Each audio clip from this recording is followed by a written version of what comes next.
Assalamu alaikum. Welcome to the Real Agenda on UCTV. I'm Mohammad Quraishi. Today we're going to talk about a subject that's affecting a lot of parents in the Muslim community and other communities, and that is a relationship and sex education, or RSE. Okay, this is part of a new legislation and education policy, which is to introduce the subject of different types of relationships in the education system to teach children from primary school age through to secondary school age. And the controversy surrounding it has been centered around teaching children, as young as 4 or 5, upwards to about different types of relationship in society. As people of faith, the subject of LGBT plus type relationships is being introduced to children. There's parental concerns about this issue, and many of you may have seen, especially last year, the protests in Birmingham and other places opposing the teaching of this subject to schools. In September, it's meant to become, in force. There is some leeway, I think, to delay due to the COVID-19 till the summer, but it's up to schools how they manage that. So I've got a couple of guests today. I've got 2 guests today. I've got Belinda Brown. She's a researcher and a writer, and she has been recently focusing on this subject. She's a concerned Christian, and she has a concern about, even from a faith perspective, about this subject being taught to children. Also, we have Ahmed Makda, who's from Blackburn here, and he's a concerned parent. He's a bit of an activist here, and he also has similar concerns, albeit from the Muslim perspective. So I'm going to open up this discussion tonight. And Ahmed, I want you to introduce yourself and how this subject, you became involved in it, and what you would say your concerns are. Go ahead, Ahmed. Thank you very much, Mohammed. Thank you for UCTV for inviting me for this discussion on relationships and sex education. I'll start in Bismillahir Rahmanir Rahim. Assalamu alaikum, good evening. Rabbi Shahri wa Sili Amri Rabbi Sani Wafqahu Qawli. So, as Mohammed has said, this relationship sex education topic is coming into schools from next week. It was mandated under UK legislation, particularly changes to sections 34 and 35 of the Children and Social Work Act 2017. It means that relationships and sex education will become as part of the curriculum within primary schools as well as secondary schools. And there has been this discussion, and you've probably seen on the media, with regards to Parkfields Primary School in Birmingham. And as a Muslim, I'm glad that UCTV have invited Belinda today, because it's not just the Muslim community, as you have mentioned, who are concerned with regards to this new topic and curriculum which is going to be introduced, but it's also wider society, especially those of other faiths, from the Christian community and from the Jewish community as well. Excellent, excellent, excellent. Okay, we also have Belinda Brown. Belinda, again, introduce yourself and how you got into this. Yes, I do research and writing, and I found out through my work. I write for the Conservative Woman and the Daily Mail and some other publications. And through my work, I just found out what was happening in sex education. And I think that what perhaps alarmed me most of all was the way in which I could see that it's aimed at it's aimed at, I would say, a kind of ideological indoctrination.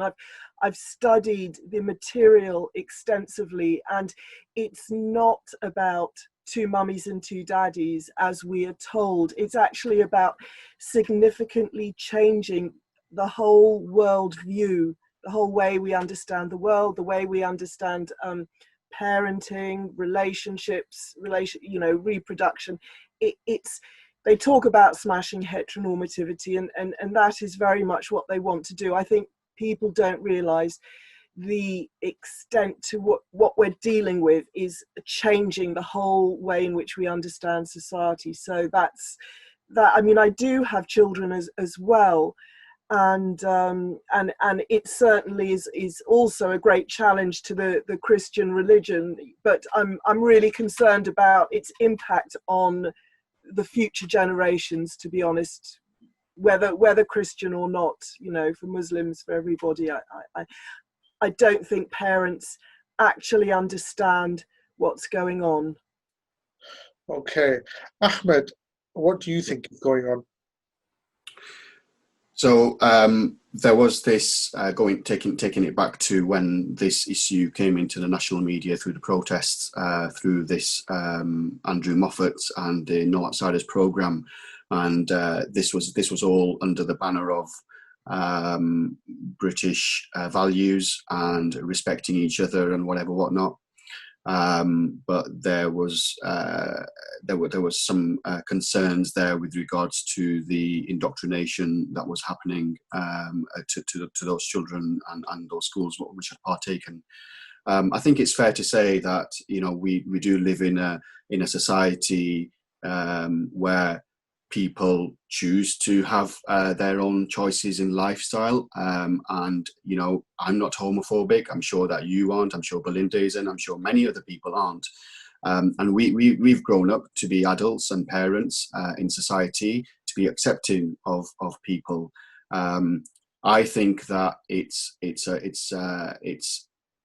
fair to say that children may need to be taught about certain things, but I think if we peel that back, I think there's a lobby out there which are trying for acceptance of this. But I think if we peel the layers back further, it's indoctrination, because then there's the confusion element. If parents don't engage with their school, then there's a likelihood that there could be an absolute overrun of values position rather than factual position, and I can talk about that later. Excellent. Belinda, Ahmed just there mentioned about being accepting, being tolerant of others outside the faith and everything else, and not being homophobic. I mean, I've noticed there's a concerted effort to dub a religious position. For example, homosexuality is forbidden, and reconstruct that way, that position, to say that's homophobia. Do you think that's there to equate, or do you think it's stretching it?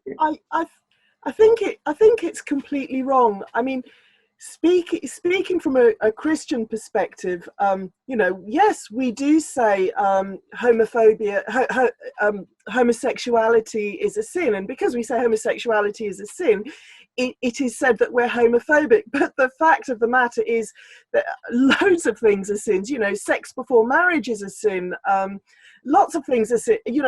So we are not, as Christians, we are not saying that homosexuals are more sinful than anyone else. We're just saying that this is a sin, and actually part of being a Christian is, we don't like the sin, but we love the sinner, and we're all sinners. So, atheists will home on to the fact that we say homosexuality is a sin as a way of saying we're homophobic. But if that's just a complete nonsense, because everything, we are equal. I would not regard any homosexual, for example, as more sinful than myself. So, that's the sort of Christian perspective. Just because something is a sin, it doesn't mean we don't love the person. So yes, we're called homophobic, and you know, and there may be, of course. I think that there probably are a minority of people. I am not saying that there is no homophobia. I do not think that there's an association between Christianity and homophobia at all, because, you know, I think like other religions, it's about loving people and treating our neighbour as ourselves, and so on and so forth. So Okay. yeah, they love to say that, but I think it's also hugely exaggerated, because there's this great big emphasis on LGBT bullying. But if you study sources of bullying, LGBT is way down there. You know, there's much more bullying about, you know, ethnicity, or about, you know, how much money you've got, or disability. But LGBT bullying is really sort of emphasized in order to get funding and that sort of thing, and justify this program. Excellent, excellent. Ahmed, what would you say? Do you think, you know, homosexuality is haram, is weaponized against us? So, yeah, I've listened to what Belinda has to say. I mean, I wasn't sure particularly about what the Christian position is, but in Islam, the position is that, yes, you know, we have feelings, you know, it's you know, as Muslims, you know, we know that we have angels sitting, writing our good deeds, our bad deeds. We might have an intention of committing a sin, but that sin isn't written until the sin is committed. So in homosexuality, as to adultery or anything else that is written down as a sin in our bad deed book, it's the actual act of homosexuality which is the sin, because we all have feelings. We can have feelings saying we might be attracted to somebody, we might be, you know, might be attracted to somebody of the same sex, for instance, but it's about suppressing ourselves. And Allah has made us human beings. We you know, we might have tendencies or feelings, but it's about suppressing those feelings. So it's the actual act of homosexuality which is the sin. Yeah, I mean, I understand that too. Human beings can go through this world, have desires. Not all of those desires are acceptable, and we got to control ourselves, and take things from there. And we've got a choice at the end of the day, whether to do or not to do an action. And that's the kind of paradigm is as people of faith. Yeah. It's just that what I felt is that just that thing, because our religions are really open books, anybody can pick up our text and say, this faith says A, B, C, D is forbidden. This other faith says, you know, X, Y, Z is forbidden. And well, we've got this. So if we don't come off we're not a point of view, we don't share that view with that faith, we can sort of turn that around and say X, Y, Z phobic, and use it as a stick to hit the people of religion with, and that's what I'm seeing. And I mean, so some point I'd like to make. I mean, it's not necessarily about RSE particularly, but the way you know, this ideological agenda. We talk about this ideology. Is there an ideological agenda? Or is this being manipulated in a way to push this onto others? You know, I've seen personally, I don't know, you can comment on it if you wish, or we can just move on to something else, but I've seen on YouTube and on television certain members of the Muslim community who purport to be homosexual, who are now saying that, you know what, they're being more of LGBT activists because they don't feel accepted in the Muslim community or welcome in the mosque, and therefore they need to push this thing until we come out and say, yes, you are accepted, kind of thing. And the point here I'm trying to make is that when people come to the mosques, there's nobody outside the mosque with a clipboard with a list of sins, ticking people off. Are you a thief? Are you a murderer? Are you an adulterer? Are you a fornicator? Are you a homosexual? Before you let them in. The places of worship are generally open places for people to come, do their worship, do their services, and go home. So I felt anyway when I heard all this thing, that was to me a first inkling into maybe there is an ideological agenda to sort of push this forward, because something was being plucked out of thin air and made an issue when I know it's not an issue, because we don't ask people what they do in their bedroom before they come into a place of worship. Any comment on that, or shall we just move on? If I can come in, I just wanted to address another point. I think Belinda mentioned about the homophobic attacks, and that's probably a reason as to why relationship education and LGBT is being, and part of that LGBT is being brought into schools. But I think if you look at the actual figures in the UK, only 2% of the UK population identify themselves as LGBT.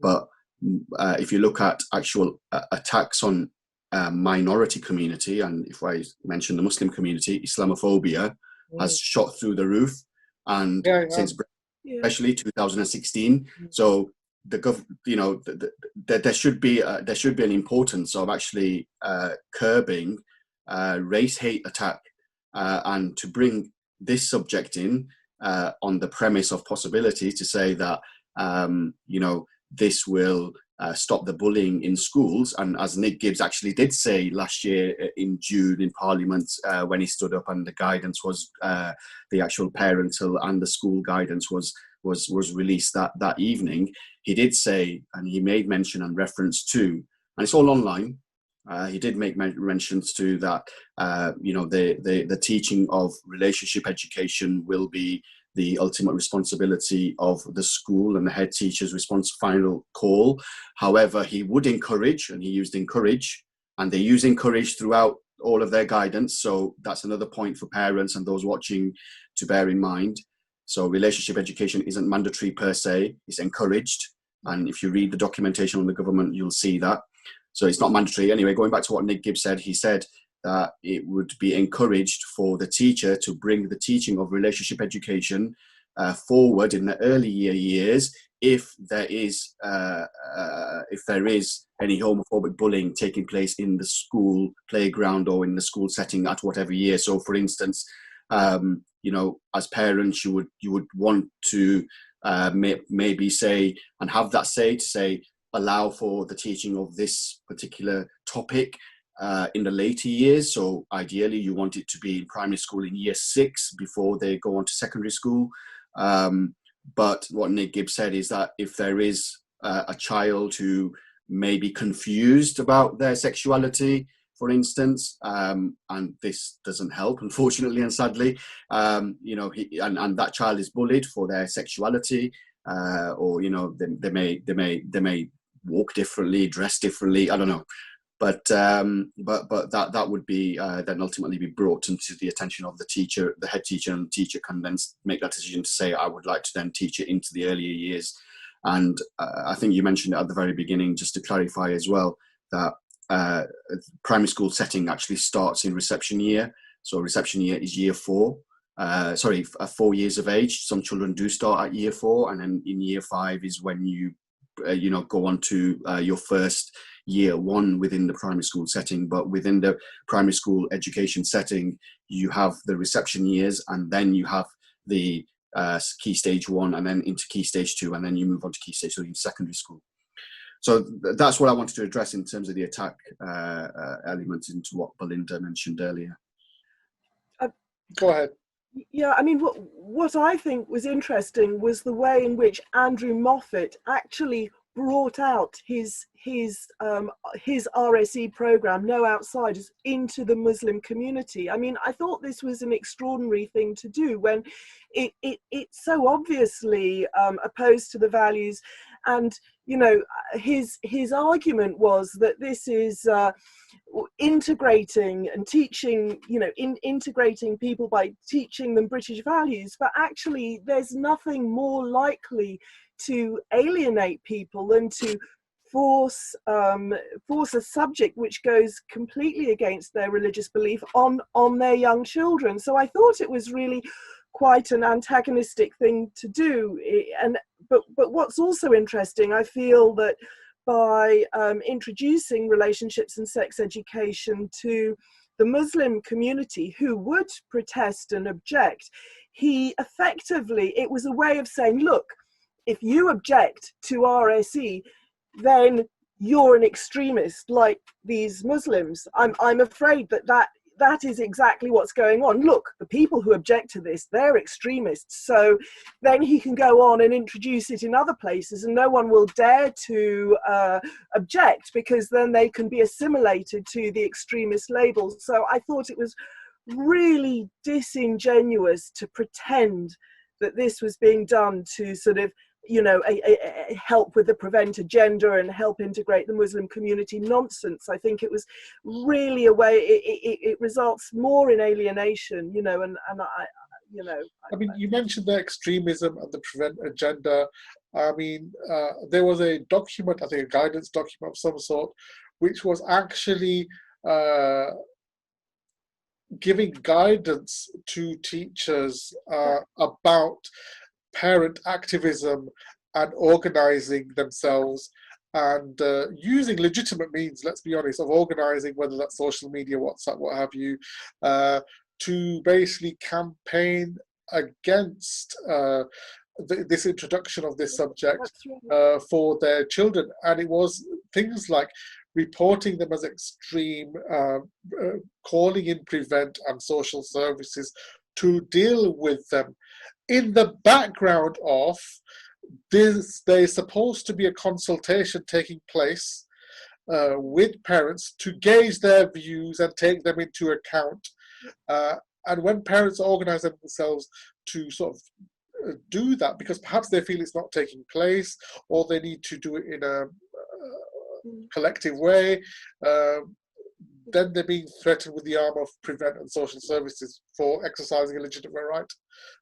Yeah, it's quite extraordinary. There are documents out there basically, you know, telling schools and local authorities to monitor parents, monitor WhatsApp groups, look out for parents who decide to start homeschooling. I mean, you know, and talking about police intervention. If you see too many parents, you know, raising concerns, get the police involved. I mean, you know, what's happening is it's really anti-democratic.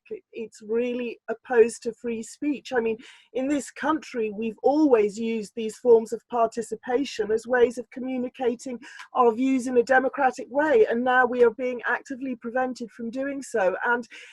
And it's, you know, and it's also, it's concerning the most private aspects of our life where the state has absolutely no right to intervene. We should be free to bring up our children in the way that we want to. And for the state to intervene in this area, I think is really an abuse of human rights. You know, the law about allowing, about, you know, the state should teach according to parents' values and pay attention to parents' religious views was brought in after the Nazis, after the Second World War, because they saw how the Nazis indoctrinated the youth. So it was specifically to protect against these that we had these laws created, and yet the state is completely overriding this and not allowing us to bring up our children in according to our own values and beliefs. I mean, surely the crux of freedom would be that not only should you be free to participate in something or engage in a particular process, but it would also equally be the right and the freedom to say, no, thank you, I'm walking out that door. Absolutely, absolutely, particularly when it concerns our children. I mean, surely we can have one arena of life which is sacrosanct from state intervention, except in the most extreme circumstances. But now, you know, the state has got its tentacles all the way into the family, you know, and is trying to grab our children. And I think that, you know, the feeling I get is that the Muslims are probably doing better than the Christians, I don't know, in sort of protecting your children, you know, that maybe your children, you know, I don't know, but I don't detect much awareness in wider society of what's going on, you know, amongst Christians or non-Christians. It's Okay, Ahmed, going back to a point, I think is in some Education Act or early piece of legislation about education itself and the rights to children to be educated. There's a statement within the statute which says to effect that the primary educator of the child is the parent. What do you say about that and in relation to what's going on now? So yes, the government have said that and acknowledged that the primary educator of the child is the parent, but also within this arena of relationship education and sex education, RSE, there has to be an element of consultation with that. So there are these important points which the government have acknowledged, but how much of that's going to be taken on board, we don't know, and it's important that parents do fight for their right. If you allow me, I just wanted to cover an extra couple of points as well. So Andrew Moffat has been talked about a couple of times now, but I would strongly urge people to understand that Andrew Moffat didn't introduce No Outsiders not just in Parkfields Primary School in Birmingham, but he actually started it off at a Christian school, and it's there online. You can read it. He actually introduced it at a Christian school, and when he introduced it at a Christian school, there was absolute uproar, and he got sacked. Basically, he was asked to leave. There was parent protests, but was that highlighted in the media? No, it wasn't. When the Muslim community do that, we're seen as intolerable, extremist, whatnot. The other important thing in regards to that particular area in Birmingham is that it was part of the Trojan horse scandal as part of the DFE, sadly. And I also saw a leaked presentation.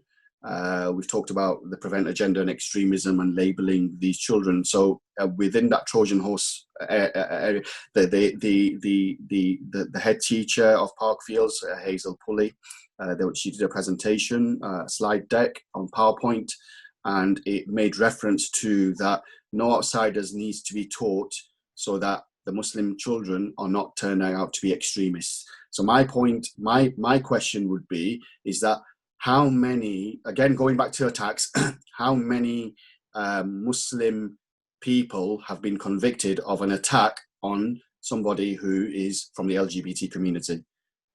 That's a question, right? That's a question. If you want to look it up, if people want to look it up, then that's fine.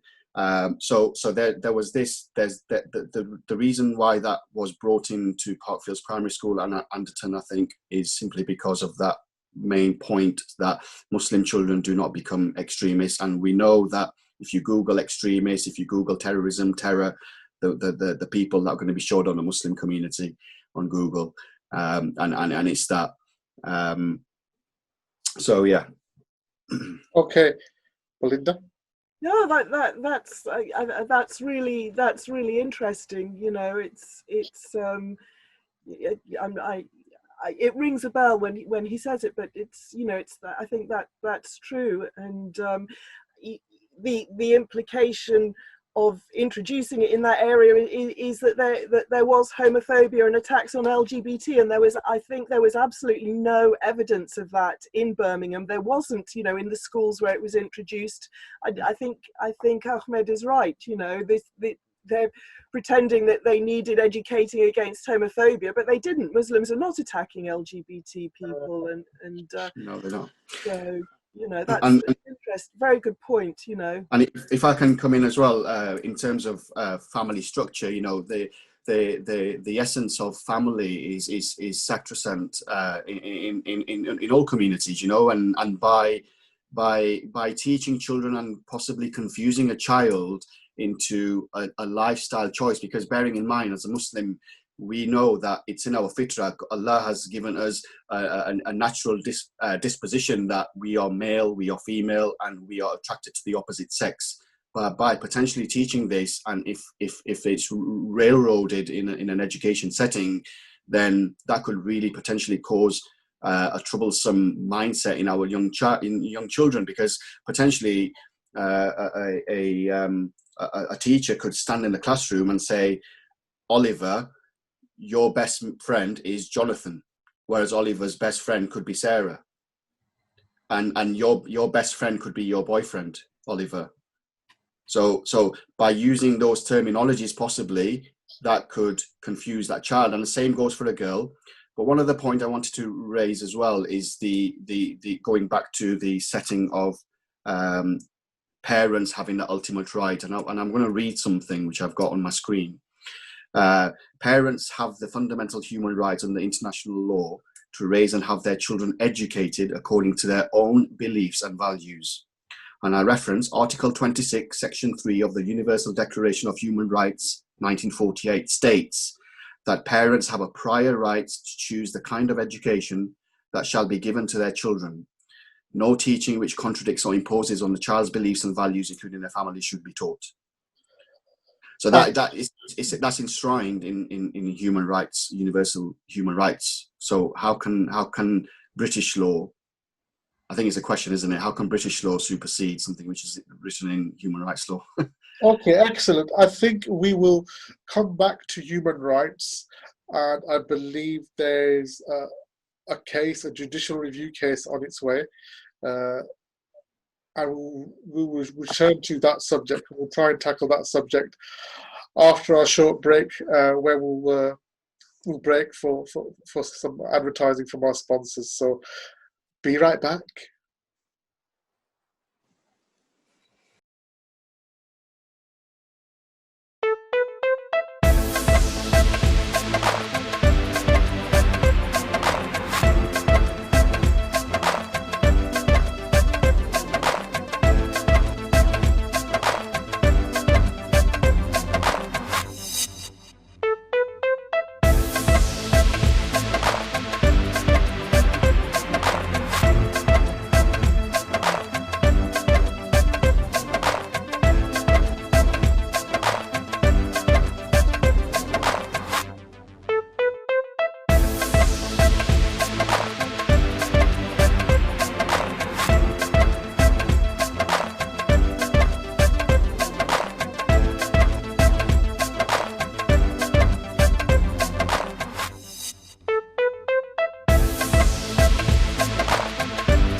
Thank you.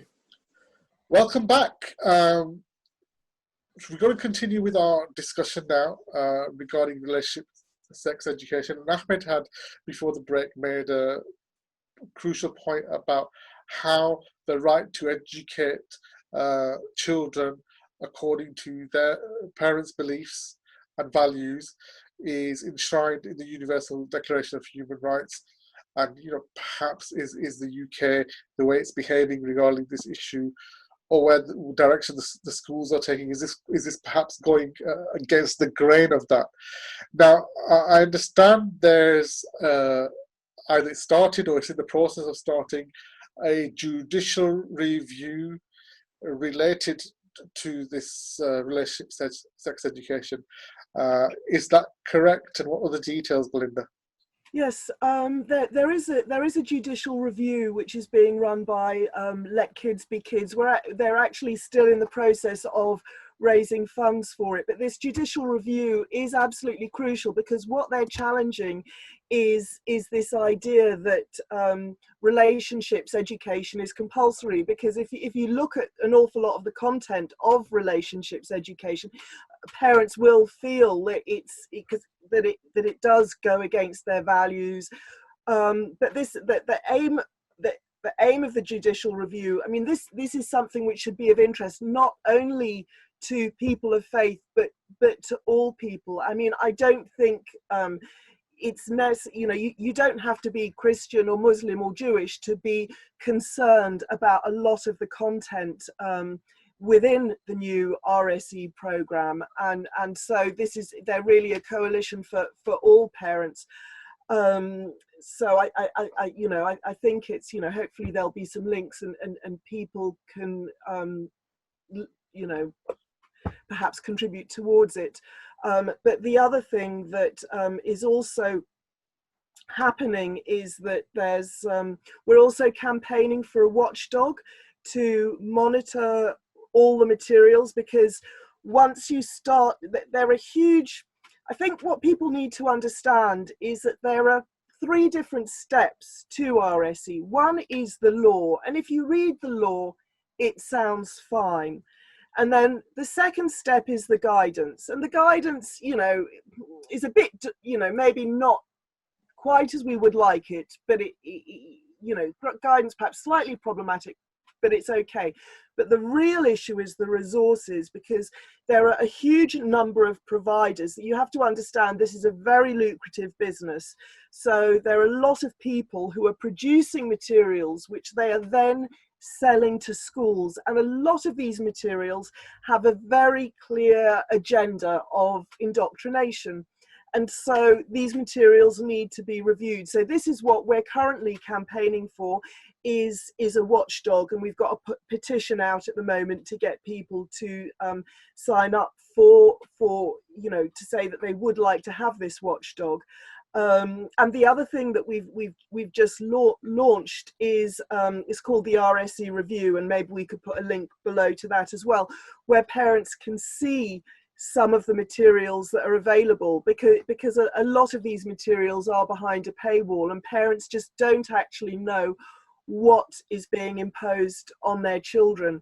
So you know, there is a lot of activity happening, and parents can help to sort of contribute towards this by, you know, signing the petition or contributing towards funding the judicial review, which is crucial, and which is in the interests of all parents, not specifically those of faith. But so that will essentially give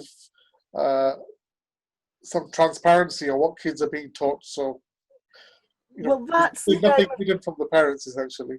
Yeah, well, the aim of the judicial review is to enable us to withdraw our children from lessons which we think are inappropriate for them, because at the moment we can't withdraw our children from lessons which are inappropriate. We can't. So the judicial review is the idea of, as I understand it, I'm not part of this, and I may have got my facts wrong, you know, excuse me if I have, but as I understand it, its aim is that, you know, if parents want to withdraw their children, then they can, because at the moment they can withdraw them from the sex education, but that's only actually a very, very limited part of this, and it's actually meaningless, because everything within sex education can actually go into health education, which is compulsory. So the right to withdraw from sex education is meaningless. What we really need is the right to withdraw from relationships education, and as I understand it,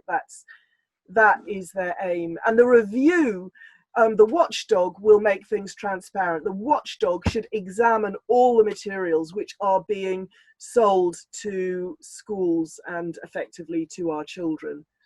So, excellent. So Belinda there's mentioned judicial review in the pipeline to get more transparency and enable parents to withdraw their children from the classes concerned. And about transparency, prior to that, you know, Belinda has differentiated between what the law says, what the guidance is, and then what kind of material is being pushed and who's pushing it. Okay, Ahmed, what do you've had quite a bit of experiences, and you know the community, the RSC, the people who are challenging the RSC. What, as you understand it from what you've experienced and the circles you're affiliated to, what do you understand by like law? What's obligatory law? What's guidance? What you must do and what you don't have to do, and what's actually being pushed? Yeah, thank you. Again, all of this material is online, on the Gov website. If you just Google RSE DFE, you'll see. So the government and the information which is published is very much nicey, gives that view to parents that it's about growing up. Families are important for children, for instance, growing up because they can give love, security, stability. I'm just reading some things off my screen here, but and that's all fair and well. But within that, the guidance does include the element of marriage, and this is the law. So I'll explain what this means. So relationship education is about same-sex marriages, the LGBT agenda and whatnot. But the actual law and what the schools must teach is this. And what they must teach is that there are couples in society who have been married who are of same sex. And that's the extent to which schools must and can teach. That is it. If they go above and beyond that in any way, shape or form, then you can object to that as a parent. That's the first thing. Secondly, you must not allow for a values-based position to your child be taught and imposed on your child, because again, that is a teacher's value. That's their own opinion, possibly. They may draft up a lesson plan on the back of what they deem to be the LGBT community need to be accepted within society and whatnot. Yes, not saying then they don't need to be. Of course they do. Yes, absolutely. But from what the law says and what you teach is entirely different. So Belinda's already mentioned that there's a business out there. There's businesses out there that can tender for school literature and whatnot. And all of this material can give a values-based position, and this is not within the remit of the law and what needs to be taught. So again, I'll reiterate my point.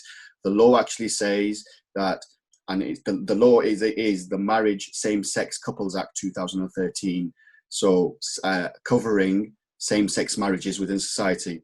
And relationship education won't just be a single subject, so it won't just be where your children in primary school will have a circle and sit down on the floor discussion, or within a secondary school will be in a classroom of teenagers, for instance.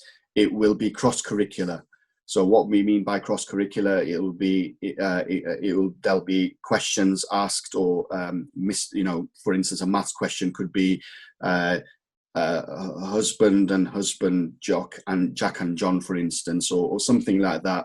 One had £1 and went to do shopping, and how much change did they have after they spent 50p, for instance, and that sort of questioning. That's just a maths question, for instance, an English question. I mean, these are just off the hand examples. I'm not saying they won't be, but just to give the viewers today an idea as to what it'd be like. So when don't think that your child will have one lesson. It's cross-curricular, so it's in your maths, your English, your science, your history, your geography, whatever subjects your child is taught in school. The relationship education element will be included in some way, shape or form. But as parents, we need to shape the education of our child. So gone are the days where we hold our child's hand and drop them off at the school gates at 8:30 in the morning, or at 8:45 or 9 o'clock, and whenever the school bell rings, and we pick them up at 3 o'clock or 3:15 or 3:30 whenever the school day ends, and think, how was your day, whatnot, son, daughter.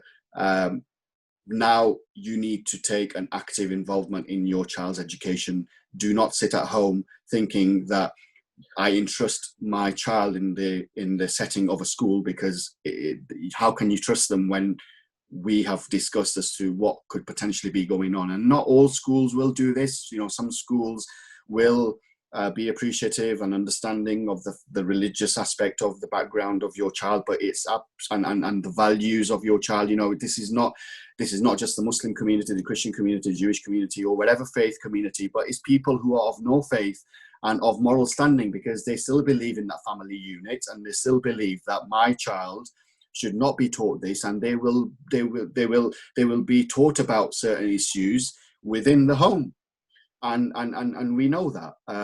So it's absolutely imperative that parents take an active involvement in their child's education.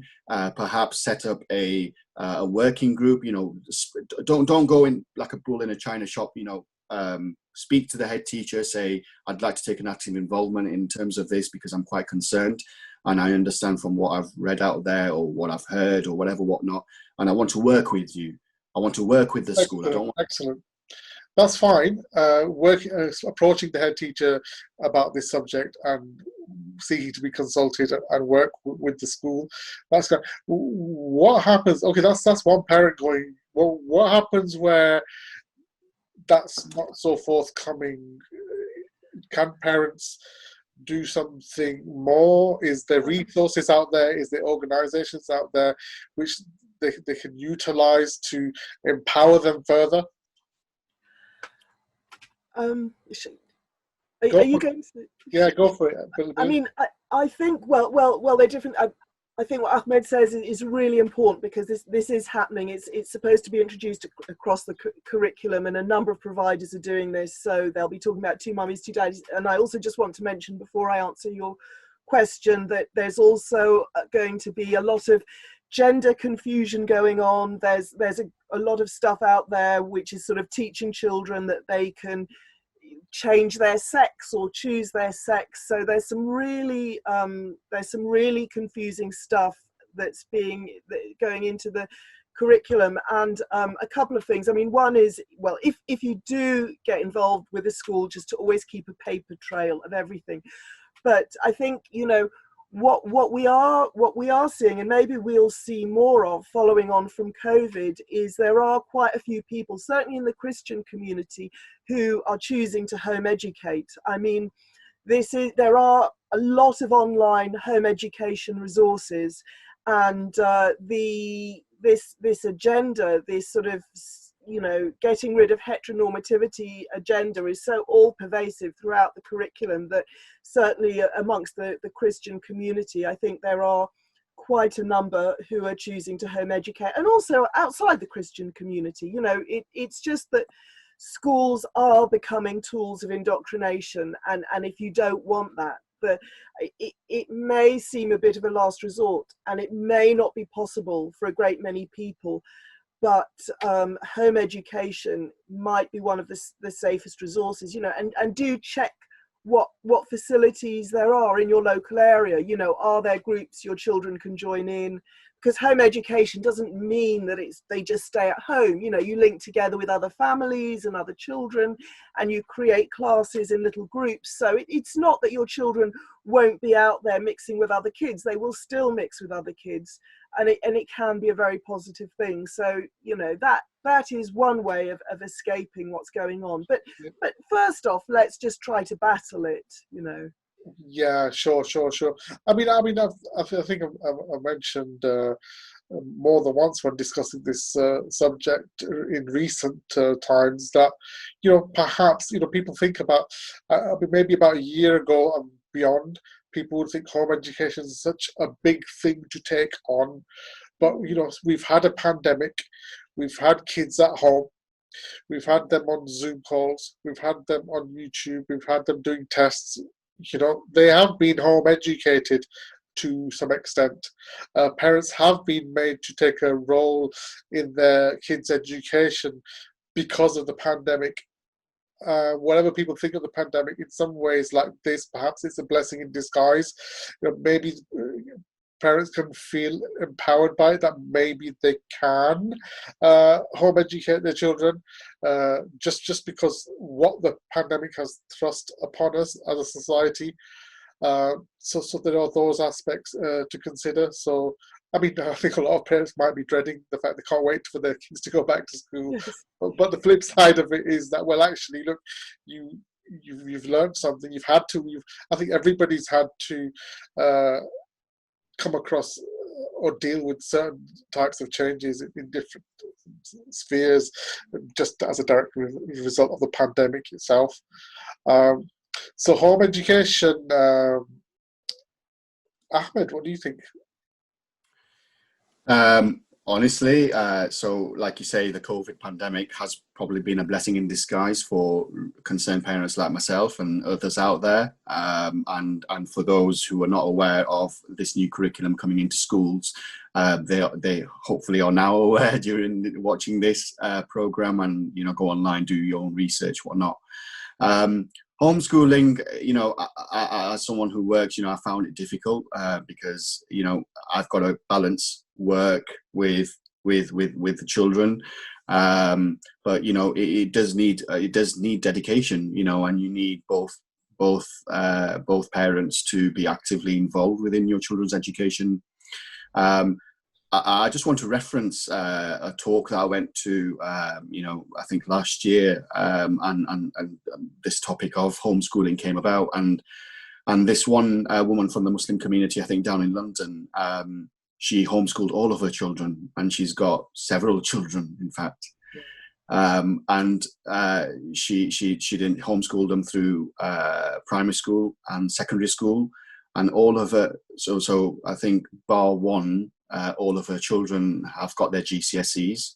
This was 2019, not this year's. And all of them have attained the top grades within their subjects at home.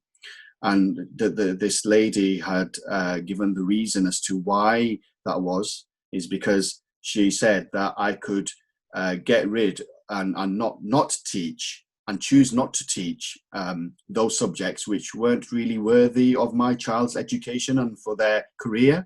So she felt that music wasn't something which my children wanted to pursue as a career. So she said, don't want to teach music, although you could take a GCSE within music, can't you? So that was one subject. I think she mentioned history was another. So she talked about Islamic history and British history, to how British society has evolved through 1066 and whatnot. But again, when teaching that, but then taking the exam within that and leading her children up to that point, she felt it wasn't really worth it. Her children decided it's not something that they wanted to do a GCSE in. But bar that and some other subjects which she mentioned, they attained top grades, and we're talking top grades of A stars here in GCSE. So homeschooling can be done. It needs a lot of commitment. And as Belinda's mentioned, there are groups out there. Do not think that you are alone, although it might seem daunting to you that you are alone. Go online and have those discussions within your own communities, because certainly I know that there are people out there who do support and whatnot. I think that it could possibly be an alternative to academic or state education. Belinda, final words. Anything else you want to add to this subject, and a few final words to those parents at home watching this program?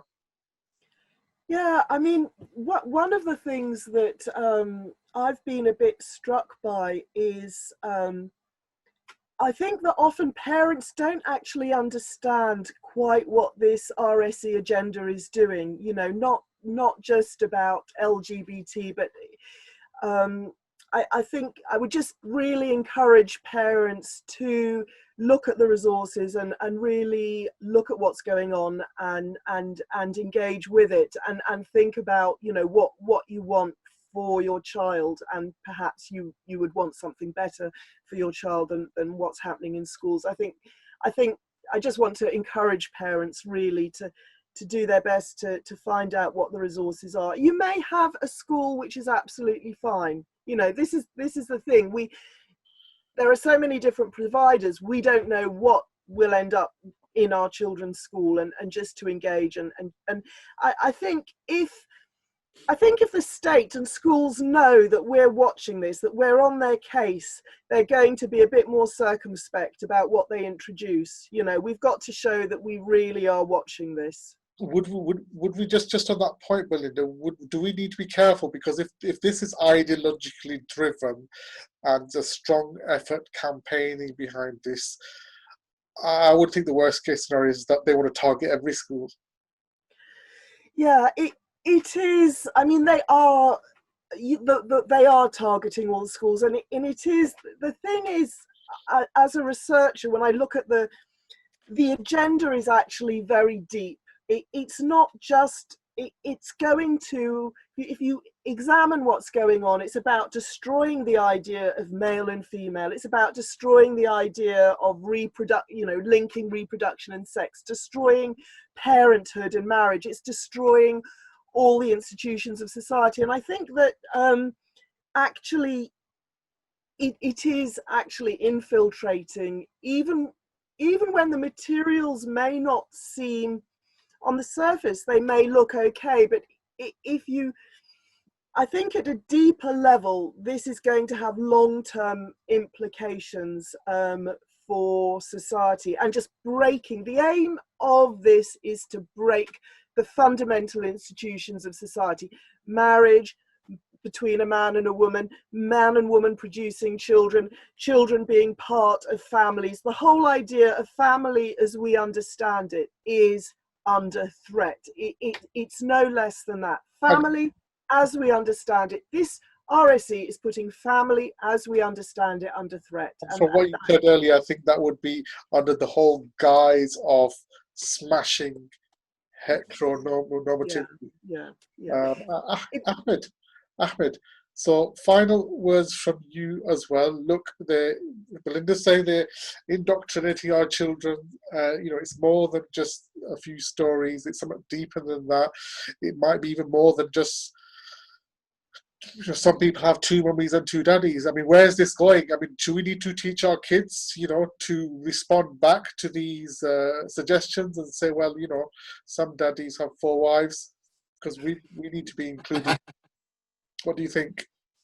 Yeah, I mean, that's a good point, isn't it? Because within the Muslim faith, Islam, men can marry up to 4 wives and nikah, whether that's polygamy under British law, but obviously not to register your wives. I'm not condoning anything or saying anything, but there you go.